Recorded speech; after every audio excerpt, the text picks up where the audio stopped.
Sa kapanahunan ni Daud, naging unggoy yung mga tao. Sa kapanahunan ni Isa, naging baboy ang ulo ng mga tao.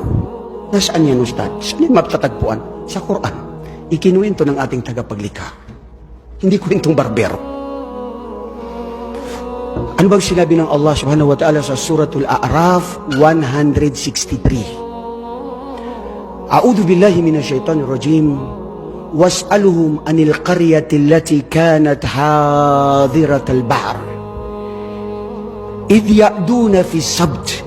Idh ta'tihim hithanuhum yawma sabtihim syurra'a.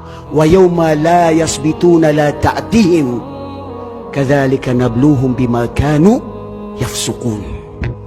Ikwento sa kanila, O Muhammad, yaong pamayanan sa kapanahunan ng nauna sa iyo ng mga propeta, na ang pamayanan na ito na sila ay nakatira sa baybayin ng dagat. Sa baybayin ng dagat, nakatira ang mga ito, na dumarating ang kanilang mga isda sa araw ng Sabado at sila ay pinagbawalan na huwag kayong maghanap buhay sa araw ng Sabado dahil ito ay labag sa kagustuhan ng inyong Panginoon.